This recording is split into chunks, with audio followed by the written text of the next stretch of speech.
All right, so there's some issue with the players settling into the table, so they're fixing that. I don't know what it is. Okay, sounds like we're ready now. All right. I also think they're finishing that up. There are some specific cards that are impacted by open deck lists versus not. For example, like Cabal Therapy and Legacy. If you know what you're playing against the start of the match, okay, better card. Something like in Pioneer, the Bring to Light decks often play one main deck Slaughter Games. Better card if you're playing with open deck lists. That's a card in Pioneer? Yeah, it is. Dude, I love the card. Yeah, it is. It does see play. Okay, so looks like we are ready to go. We are starting in Modern. We got Izzet Breach. Joe, tell me, how does Breach work these days? Now that Breach has been, well, no, I'm trying to figure it out right now. Is it still like the same thing that people used to do with Breach, or how does it work in like the post-area meta? So this Breach deck in Modern, and Jesse Robkin is one of the people that's put the most work into this.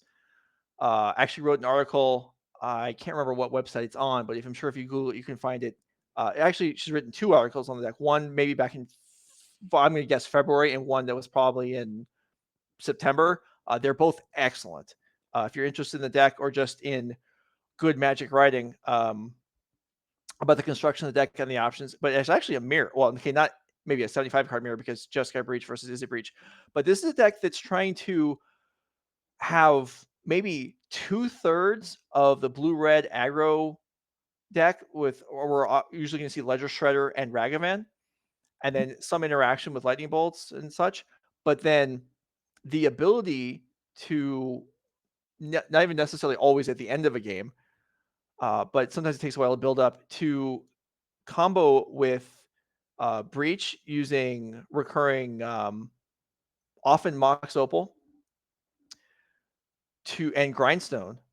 I'm sorry, Grinding Station, to mill yourself and then win with Thassa's Oracle. So it's kind of a most of an aggressive interactive deck with the ability to combo finish without, so it can win late game. Obviously, it can win with combo finish. Also, it can win outside of combat, which is a nice element for an aggressive interactive creature deck to have. So it is a very strong deck, and I think it is gaining in popularity over the course of the year. And Jesse Robkin has certainly put a lot of work into the deck. So here we see Ragavan actually connecting, and here's an Emery. So this is an excellent start, as Riley's Ragavan got nailed by Unholy Heat. And you can see, well, basically, Jesse's Graveyard now represents every element of the deck. You can see Grinding Station, Breach, Removal Spell, Ledger Shredder, Bauble. That's all you need to know. Let's just get it all down. So how do you... is this like a horrible position for Riley already? It's bad. Yeah, I mean, I don't even... Yeah, so, okay, Emery gets killed here. It almost... I mean, I feel like that's there's nothing to criticize there on the choice, but allowing your opponent's Ragavan free reign here, that's certainly unpleasant. Both players with a Saga. Riley with a Mox Amber that's not doing anything at the moment. That's another issue with the Ragavan being killed, is the mana has been curtailed. Meanwhile, just to highlight the other matchups that we're not watching at the moment, we got Bant Spirits versus Mono Green in Pioneer, and Doomsday versus Delver in Legacy. So we'll see what else we might see as the match goes along. But here we're starting with the Breach-ish, or Breach semi-mirror. I'm trying to make sense of Ragavan in the format. So it's not like in Legacy, right, where it's completely like busted, where we eventually had to ban it, and it's not even in the discussion for bannings in Modern right now, right? It's just like another great creature, but not somebody that people are losing sleep over right now. I think that's correct. I don't see... I think going into the last announcement, the overwhelming opinion was that if anything's going to be banned in Modern, it's going to be some card out of the 4-color control decks, whether that's Ren and 6, Teferi, Omnath, Yorion, take your pick, but it needs to be something out of that deck. Honestly, if if I was a betting man, which I'm not really, I would have said Ren and 6 is maybe the card that could have gone. But Yorion, we'll see how the impact of that plays out over the next, weeks and months. Trying to because I've not played those iterations of Breach very recently. I'm trying to get a feeling like how much do you have to respect the Breach combo once you're behind, because that's always like that, like a tension, right? Where you feel like, oh, I have to respect the combo, but at the same time, there's this big beatdown going on, and you just like have to throw the possibility of being just like comboed out of the window and be like, hey, you got like maybe Jesse has like 1 or 2 cards here still in hand. I'm just gonna accept that if you can combo me here, that's gonna be it. Because right now we have to devote all of our resources to just like staying alive. Yeah, I think so. And I think, we did see the choice Riley made of killing the Emery versus the Ragavan at the beginning. And that was kind of a choice to like, okay, I need to stop the eventual card advantage plan. To get and give up the immediate card advantage to the Ragavan. But yeah, I don't think you can sweat the combo. I think you have to deal with the board first. Riley's down to 9. And I think that's part of the strength of the deck is you give your opponent an uncomfortable choice. Do I deal with the creatures? Do I focus on preventing the combo? And then you kind of hedge both ways and you end up dying one way or the other. And it's just the capability of a deck. And it's not every day that a deck has the ability to win aggressively or with a combo finish. And that does make it difficult to play against. It's basically my favorite kind of deck. When you get to threaten 2 angles of the game, whether it's aggro and potentially running away with like grinding, or aggro and potentially running away with the game immediately through a combo. It goes back to, I think it was it Phil Ivey in poker who once said the key to poker is to put your opponent to decisions they don't want to make. And I very much feel about this the same way in Magic. I want my opponent to be constantly faced with decisions where they technically can make the right decision, but it won't really matter all that much. But if they make the wrong decision, they get like destroyed. Sure. I don't know if it was him that said that, but I have heard that. And yeah, that certainly applies here as we're seeing. I don't know what's going on with the lighting there in the hall, but maybe somebody cast Doomsday. Maybe Riley is about to have a glorious comeback and the light is just focusing and preparing us for it. Destroy all creatures that are not illuminated. Yeah. All right. So we have constructs on both sides. Looks like they are actually the same size at the moment. Well, that's going to change right now. Unholy Heat will take down Riley's. And now Ether Spellbomb. Okay. Either Spellbomb usually like you either cycle it, right, or you use it to take out one of the tokens, which Right. never really feels good. But on the other hand, if you're about to lose, that's what you might be forced into doing in the first place. Yeah, I'm not sure there's a choice here for Riley. Cycling, I think this is probably actually okay. Maybe it's a just lethal straight deck up anyway. over. Yeah, I'm not even sure there's an island in the deck. So if it's a shock land, then yeah, that would maybe finish things up there as Jesse is going to take game number 1. All right, I was told we're not going to watch Pioneer this round, but it looks like we're going to give it a shot. So let's see how things look. Bant Spirits versus Mono Green, Sky Bowershit Sweeney versus Zoe Riederman. And all right, we've got Green certainly deploying the bodies, but no planeswalkers at the moment. Facing down, well, there's no Cavalier, so that means there's no reach. Yeah, but isn't Mono Green able to just like sometimes steal games by literally turning your big guy sideways and then taking the game that way? Mm-hmm. It definitely can happen. Mono Green, actually, we just talked about it, decks that like can apply pressure and they can also combo win. Mono Green, that could apply to this also, as there's certainly plenty of mana available for Zoe Riederman, just with the card drawn off the top. And Mausoleum Wanderer is not going to, while it is good against a spell-based combo deck, it's not good against the green style of combo. And with just 1 mana available, yeah, this is probably, if Zoe draws something like Storm the Festival or Karn here, we might see a lot of action.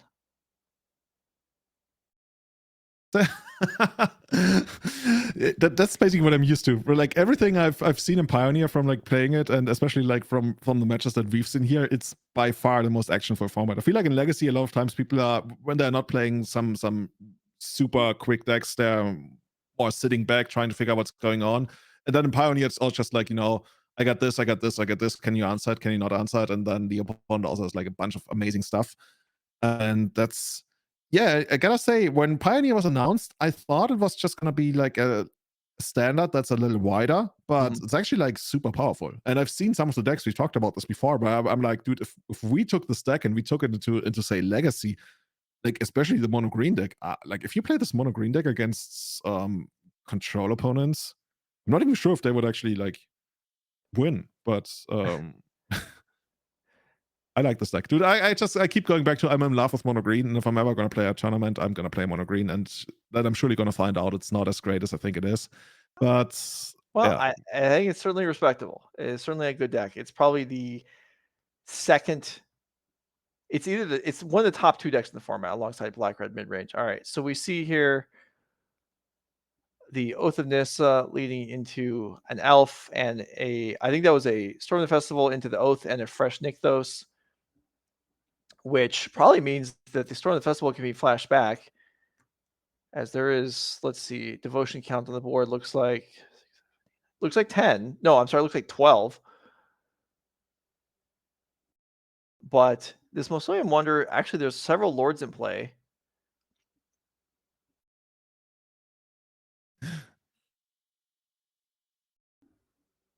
it's one of those tribal dual decks, Elves against Spirits. If I was working for Wizards, I would release many more of those decks. Yeah, I think these days we're doing like mostly Commander, but if we were gonna do non-Commander products, I would release so many of those dual decks.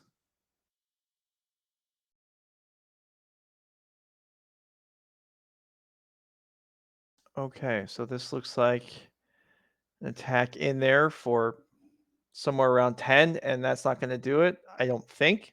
So I think Sky took that game on a swing back. I think Zoe is conceding, but I'm not 100%. It couldn't have. It was definitely not a lethal attack unless there was. All right, Desmond. I think Sky's going to win that game. All right, so we're going to go back to Modern. The lighting just appears to have been cleaned up. All right, that's helpful. Well, I don't know what kind of thrown together solution they came up with on site, but I was just told not to jinx it. So maybe it's not something that we're super confident it's going to hold up, but all right. But yeah, Probably like a bunch of duct tape and a piece of cloth. Maybe so. Maybe so. I don't know what's going on at the site right now as we are doing remote commentary. But owner Norman Cohen, who's also a photographer, not in attendance this weekend for the first time. And yeah, without him to do the lighting setup, maybe things fell apart. I'm not sure. Anyway. So how does this matchup play out pro sport? Like what are you bringing in that really makes a big difference? I would guess like something like Spare Pierce and stuff. Like I mean, cheap. there's certainly counters could play a role. The Jeskai breach, the player with white mana, I imagine, is going to have some copies of Teferi Time Raveler, which is obviously nice to protect a combo. Your setup. But yeah, I'm sure there is some sort of. Let's take a look. It looks like you got one copy of Teferi Time Raveler. Okay, are there main deck copies as well then? Yeah, one main deck copy and none in the, one more on the sideboard. So post board we're gonna have access to 2. All right.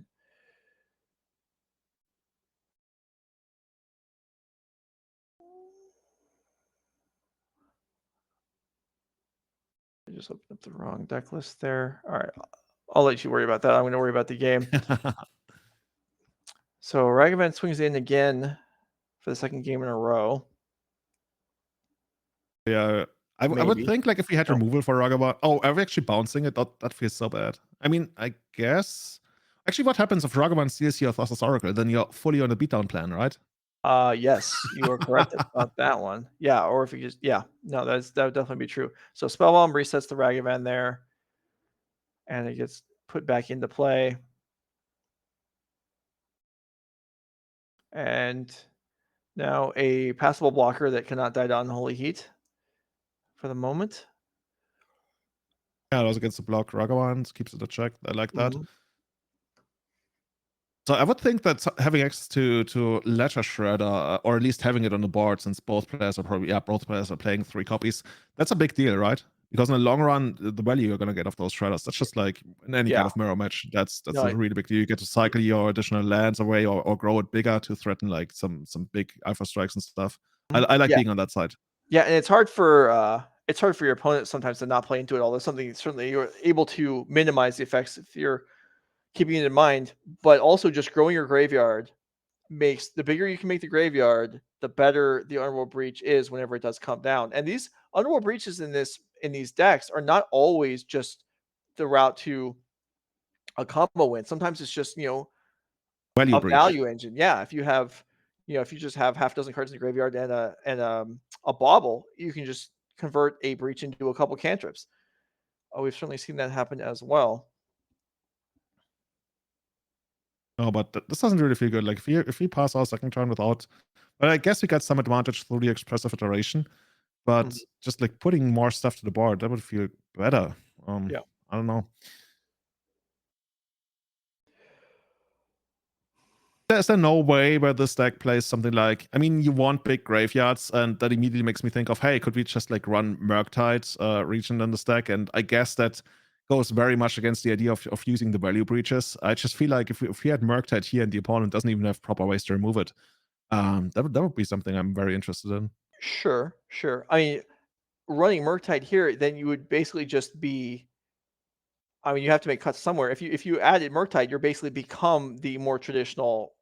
You become the Murktide deck in the format, and the reason why the Murktides have been cut for this package of including breaches and grinding stations is to not do that. Is to have an alternative means. The 4-color decks got better and better at dealing with Murktide regions. Okay, so you're saying if you want to go Murktide, at least you want to be the best Murktide deck in the format, and not like the second or third best deck. Yeah. I think that's. Yeah, I think I can see that. We have Saga here, and there's just, I mean, this. You're also, if you're gonna, I mean, when you have Shredder, obviously your Murktide is going to be, pretty castable. But without that, you're not doing much else to like freely. True, there's no like cantripping and stuff. Right. Yeah. So, like, if you see Jesse's side of the board, if there was Murktide in both decks, it'd be great on Riley's side. On Jesse's side, it wouldn't even be castable right now. Yeah, that's true. Yeah, Jesse's side looks like pretty desperate. It like, doesn't look good. But things can certainly change. I mean, we're already at the point where I think Riley can already win with a breach here. Am I seeing this correctly? With a Mox, a grinding station, and yeah. And he has Emery in hand, so he can also just like unlock the Mox eventually. I mean, you could get Emery from the graveyard anyway once you have breach, I guess. Oh, that's a really good one, right? I always call that guy like Classic Kenobi as a card. Is that that's Straneth Magistrate? Straneth Magistrate, yeah. Yeah. Okay. You can only cast spells from your hand and not from anywhere. Or rather, the opponent can only do that. Yeah. Which basically shuts down breach. Exactly. So this has probably been apparent for a long time, but I just did realize it right now that we have the archetype color associations backwards. And that's what that was throwing you off for a moment there. But yeah, we figured out the white is going to be on the right side of the board. Apparently. Welcome to Rage Gaming. I hope you're having a good time. Follow if you enjoy our continued inability to have archetypes labeled correctly and players' names in the right places. This is how we do things on this channel sometimes. Actually, to be fair, maybe it's actually even labeled correctly because both players have access to Sacred Foundry and are playing white spells. So I'm not even like what actually they're playing basically the same deck now that I look at it. Anyway, so yeah, that Magistrate is gonna be a problem. But on the other side of the board, there's just like the value engine going on for Riley here. We got our Saga going, which is gonna produce a lot more tokens. We got our big bird crashing in every single turn now. And what does Jesse have to match? Like where would you start here? I guess Remover Spell would be nice because from what I see, Riley's only sitting on 3 cards. That's quite a lot. And a Breach in hand that's not doing anything. But once you find Removal for the Magistrate, That gets unlocked. Yeah. Jesse is in a dicey spot. Needs to hope there's not gonna be any kind of removal spell while we find something that's. I mean, even just like Teferi, right? You mentioned that. That would be a good start. Just I mean, bounce the Ledger Strider. yeah, I mean that's something. It's pretty tough to get this Rag. I was thinking, well, removal spell to get rid of the opposing Ragavan so that Jesse's Ragavan can attack, but that's not going to happen because of the Urza Saga anyway. So, and there is a breach in Riley's hand, so you're right. This I think Magistrate there might is actually. I think there might be relevant. in Ottawa in Riley's hand. There is, yeah, I saw that also. So Riley's very likely that positioned we're gonna try okay. to bounce. Yeah, he might be. So there's actually the question potentially here of whether Riley wants to auto-wire the Magistrate or just make a construct. But if he thinks the route to victory is there, then we may see the auto-wire just go off here. Yeah, especially should Jesse time out. Yeah, should Jesse tap out here, not representing something like a spell pierce or mystical dispute or something. But I guess the dispute doesn't even do anything to breach, depending on how much mana you have. Right. It does take it does take mana to get going because the grinding station is not already in play. So let's see. Mox does currently tap 4 mana, so 2 mana for breach. 3 is available for grinding station, and reset the Mox. Yeah, I think that is enough for Riley. So we see Jesse crack the fetchland here. Oh, okay. Oh. Jesse has got the combo covered. No. But yeah, I guess that's gonna put us into the strategy of just like making big robots, tapping the robots and getting in there. Somehow robots did a thing in Modern. What happened to Affinity? Is it ever gonna come back? Dude, I love that deck. Affinity, I think the closest we have. Well, I mean, we have Hammer.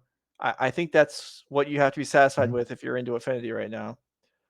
That's true. That's similar-ish. I just loved like when you watch people who are really good with Affinity, like the stuff that they would pull off that nobody could actually like do. I appreciate mastery and small tactical decisions, and Yeah, so Affinity was a great deck for that. All right, Saga up to 3. Construct was made. So now that Riley's combo is pretty much off the table for the moment, there goes the Crypt. Interesting. So what's the reason to Crypt in response to the tutor effect here? I imagine it's because if Pithing Needle comes down and names Crypt, then okay. it's too late.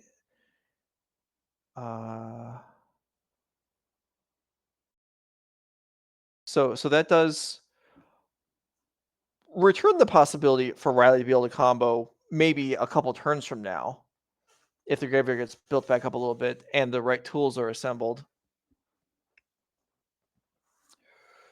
Yeah, I'm just like I'm feeling Jesse seems to be in a really dicey spot. How much out of nowhere can Breach win here? Because from what we've seen, we only have Ottawa as interaction in hand, and it's not actually castable right now. I see only like 1 legend in play.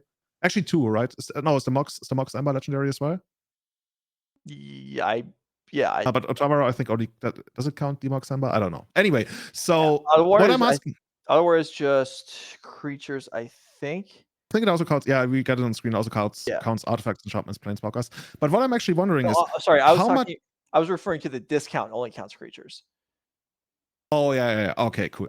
So, how much out of nowhere can Breach win? Like, how close is Jesse to just ripping the right card from the top and getting there because Riley somehow doesn't have anything available right now? Because I think that's the best bet that we have right now. I don't think it's unreasonable. There's 6 cards in the graveyard right now. With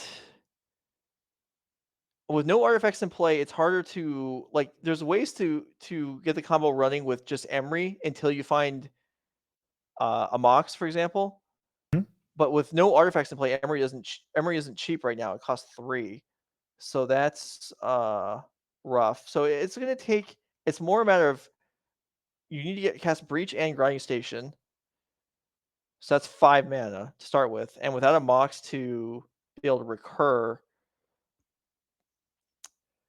I don't think it's particularly easy, but I am not as well versed in the deck, obviously. So Needle comes down for Jesse, and Soulgate Lantern is going to take out her graveyard. So Needle now, is interesting. mm-hmm.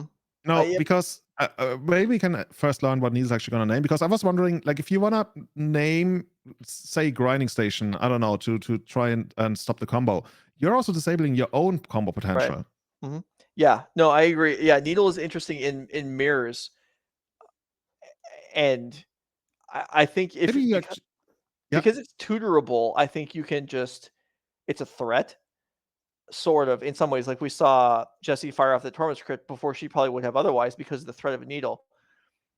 I think you kind of want to. Okay, well, let me throw away what I was going to say there. The grinding station coming down for Jesse means that she can get rid of the needle when she wants to. So she yeah. can I name was something that I, that cripples both players and then just get see, rid of it. this is what I'm wondering about, because I was wondering whether the Needle is actually going to name Otavara. That's the one thing, because there's 3 mana Uh-huh. available, and we Sure. potentially, like, that's one way we can still keep our own combo available while Right. trying to like progress in our position in the game, in the sense that we allow for, or at least shut off one of the opponent's remover spells. Okay, so Pithing Needle names Tormod Script, we're being told now. Mm-hmm. Which I guess Okay. makes sense, because ours is already gone. The opponent might still have access to theirs. Sure. Yeah. That's a good point you made though. Okay, so let's see. With just the Steam vents open.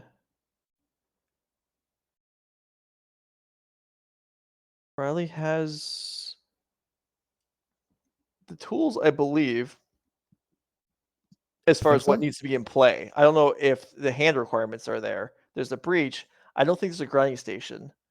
So chat is saying that Jesse actually has Pierce, Oh, which okay. could potentially screw things up for us, Sure. or for Riley. So there might be a scenario if the grinding station is already in play, then maybe Jesse burns the Pierce just to tax 2 mana. But without that, I don't know that there's any likelihood of a combo here. So this might just be a value breach, and Jesse's just let it go because piercing. Mishra's all being free. Piercing this when the baubles, this card is likely to be cast doesn't even do anything. Yeah, that's the only way we could, like, even that doesn't do it. No, I was wondering whether there's any value in just trying to tie down the mana, but no. Tormod Script, which from what we understand has been needled, Mm-hmm. still grows our constructs, of course, so we Yeah, get in for a bunch of damage, and I yeah. think this is probably how we're going to win in the end anyway. This is a sizable attack here. These constructs are maybe 6s. By the way, I think I could be wrong. We see Samantha Murphy losing to Skyler Warfield, Doomsday versus Izzet. Didn't Samantha actually top deck a reasonably big tournament with Doomsday the other week? The name very much rings a bell. But yeah, Doomsday against Izzet. Unfortunately, we didn't get to see it, but it's the one thing that keeps Doomsday in check in Legacy. Doomsday, probably maybe the best deck in Legacy if you play it well.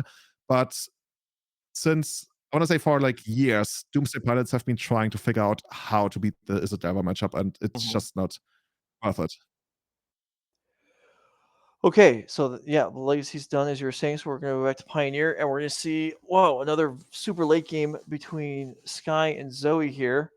We saw Sky get the first one after Zoe's Storm the Festival was not super exciting, and this again looks like Deputy Detention has wiped out 2 Old Growth Trolls.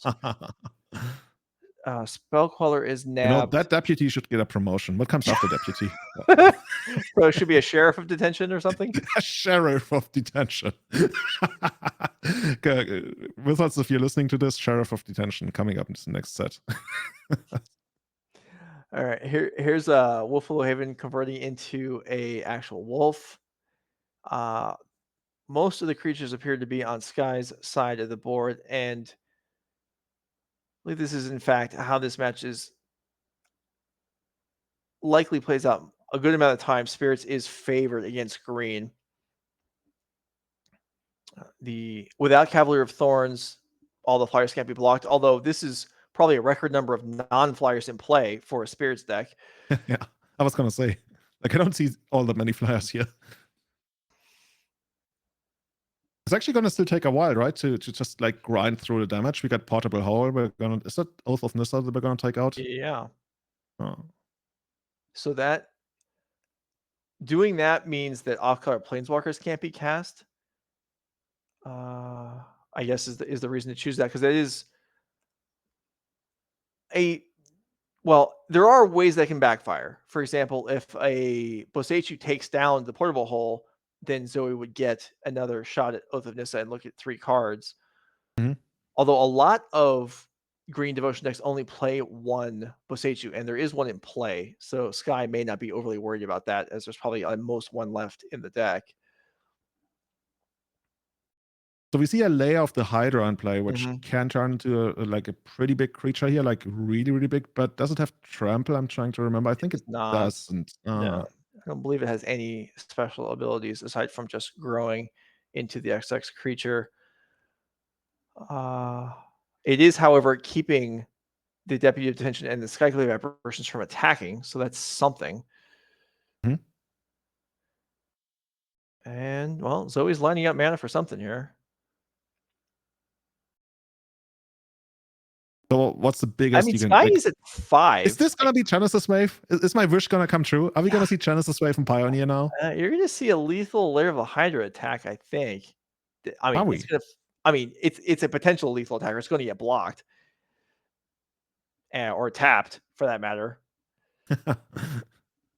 And okay, this is 4 damage. If the life totals are correct, Deputy Detention can still block here.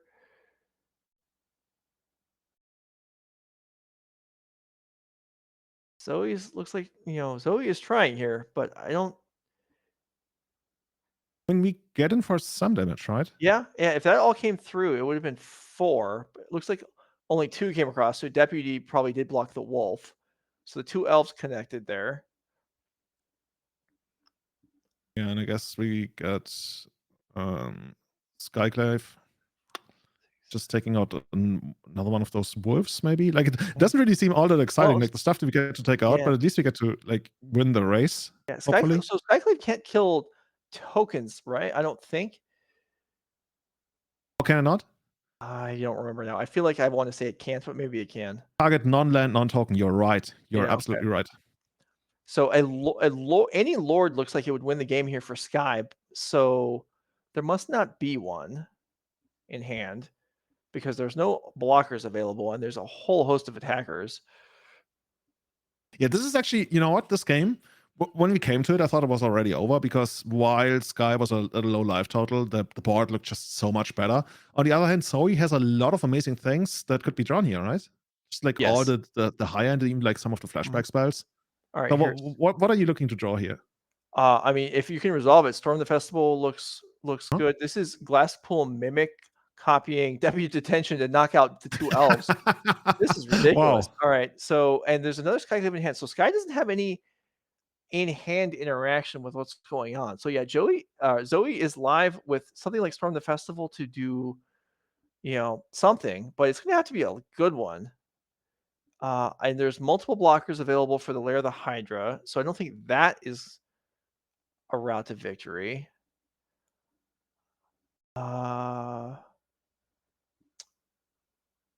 Is there any kind of like reach in the sense of like burn spells? I mean, of course, I not mean, actual burn there's spells. Walking Ballista or something. not that can win the game, no. Okay, there's Cavalier.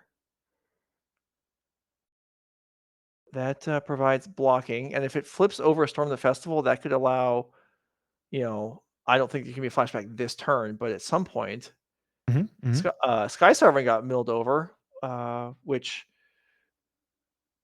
is a good card against spirits in general, but is there enough to survive here? With Shacklegeist in play, I don't think. I mean, just taps it down, right? End of turn. Yeah.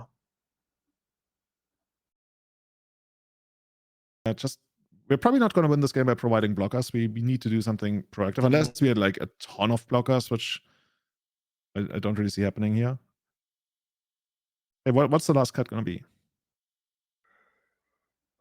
In Zoe's hand, I don't know, but I assume it's not anything good because the Cavalier, whatever it is, was in hand last turn. Let's see. If the lair wanted to attack here, it would just get tapped, but at least that would prevent one of the other creatures from being tapped. Okay, this is probably gonna be a big layer, right? Layer, okay. Mhm. Move to attacks. I mean, there's also the possibility that we could just like chump block the layer and not tap it. I don't know if that's good Yeah. though. So there's I think every one of Sky's chump blockers actually returns things to Zoe's board Ah, okay, so there's an yeah. because the deputy and the queller and the Skyglue apparitions. There's gotta be a lethal. Well, maybe not. It seems like there's likely a lethal attack. There's so many creatures, but maybe there isn't. I was thinking maybe we could like jump block to give the Oath of Nissa back, especially since Mhm. Zoe's tapped out.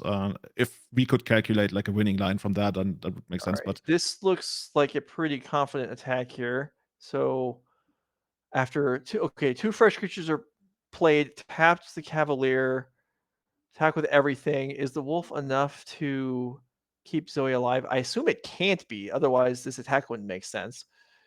yeah, you just like you block the biggest thing that doesn't have trample, Yeah, calculate the rest, and if it's 8, that yeah, should do it. mhm, yeah, and that's Okay, it. and looks like All it's right. gonna come down to modern, right? Okay, yeah. So Sky Bowership Sweeney defeats Zoe Riederman, and we have the Breach Mirror left over with Pithing Needle and Tormos Crypt in play, and Breach in play. You know what I find funny about these breach mirrors, especially if you look at this and you had never seen a breach deck or the card breach before, you would look at this and be like, "What are they doing?" Like grinding station, torment script, like guys, and you needed one of those. What is going on here? I just see like a bunch of creatures and I want those to attack, and everybody has like all these weird cards. Mm, mhm. The eyes of the legacy players I mean, on the best the modern has to offer. Bunch of oh, is it? weird cards is the estimation here. All right. You know what I Christ. played? I played what's it called? Can't try to remember the name. In Indomitable Creativity? Creativity, I was gonna say Virtue, but Creativity. Dude, that's some deck. That's some deck. Like I got totally wrecked by Blood Moon in the later half of the league, but in the first Mhm. half of the league, dude, that deck is amazing. I want to see more of that. Maybe you're gonna have the next round. We will see. All right. Teferi into play here. Bounce the construct, get that out of the way.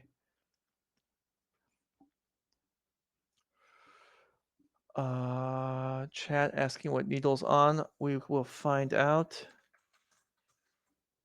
But Burning Station seems like a likely culprit. That's interesting. I mentioned in the previous game how a player could needle something and then Grinding Station away the needle later on when you wanted to win. That doesn't work if the card you had to needle was in fact Grinding Station. No, that feels like one of those things that you have to do wrong once to be like, oh, it's like when you want to give protection with 2 Mother of Runes to a creature and you Sure. start out by naming white, and then Yeah, you're yeah, like, yeah. oh. The list of things that would be a fun list to make of the things you learned by doing it wrong the first time. That is a very long list in Magic. There are so many An article in the writing. Somebody steal this idea. interactions and cards that just players and I say players, but I mean me personally, have just botched over and over and over again so many different things that you just have to learn by You know doing. what one of my biggest mistakes was? One of the first tournaments I played Scape Shift in. I scape shifted for a bunch of like breeding pools and stuff because I looked at my hand and I was like, oh yeah, I'm gonna need a lot of blue and green in the following turns. So I scape shifted. And then my opponent was like, oh, this is like 2 mountains and a Valakut. Oh, okay, scape shift pass. I just use it for mana fixing anyway. Oh yeah, sure. I mean that's the way a card was intended, probably, right? Kinda, I guess. Yeah, I think I'm sure it was with landfall triggers in the first place, but yeah, that's funny. All right, so the needle is on grounding station. Um, Jesse's graveyard is gigantic. I'm informed Scapeshift actually predates landfall, so okay, never mind. I don't know what the reasoning was. Maybe it was for mana fixing. It wasn't Morning Tide, I believe. I don't know if Morning Tide had any kind of theme How of could like. you know that? I think it's Morning Tide. I'm not even sure. I wouldn't even be able to guess what year it came out in, much less what set. 2007, 2008. Yeah, get out of here. All right. Anyway, so yeah. So we have some pretty big constructs here for Jesse. The Teferi, I believe, has 1 loyalty because it bounced the construct the turn before. What's actually happening on Riley's side of the board? Because we have a lot of cards in Riley's hand, but right now it looks like Jesse's just like straight up winning. Oh, whoa. Where did that come from? Oh, see, I'm bad. I didn't even see the Ursa Saga. Never mind. So the game is totally different now. Because Riley is also going to have more artifacts, as it seems. Or is that what's that on the left side on Jesse's board? Is that in play? Those 4 artifacts? So they are. Okay. Yeah. So Jesse's got quite a few artifacts in play. Okay, never mind then. And those are like 6/6 at least, from what I see. Yeah, there's 6 because Riley. Now I'm calling for dice to represent the size of these things. What? Jeez, man.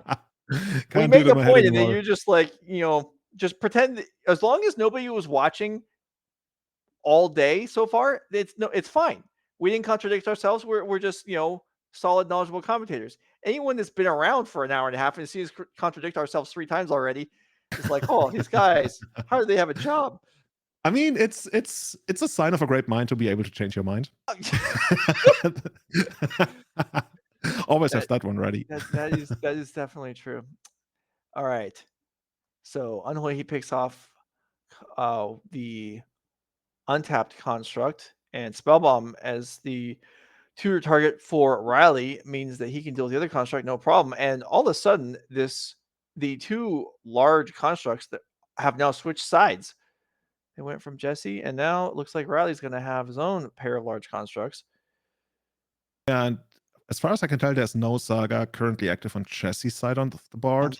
Right. So this is our problem, and I don't know, Ragavan, not exactly what you want to draw here, right? Too smaller than constructs. So that, by the way, what's the thing on that's we can only see half of? Is that a Teferi? I believe it is. Mm-hmm. Yeah, okay. It's Teferi. It bounced the construct the turn it came into play right when we got to the match. I don't know how much loyalty is on it right now. This is a prismatic ending in response to sweet. The breach, and then a crypt to. Yeah, that's a sweet play. We get to use our sorcery ability with the prismatic ending from Teferi. And then, basically, that should win the game. I think we were potentially misinformed as to what the needle was naming, as it very much looks like now that it was on Crypt, right? Crypt. And, well, Jessie has packed up her cards. And, and so we're done here. Riley, Keane, the team will win. And so Sky, Riley, and Samantha do win this match, giving the first loss to the team of Riederman, Robkin, and Warfield. All right.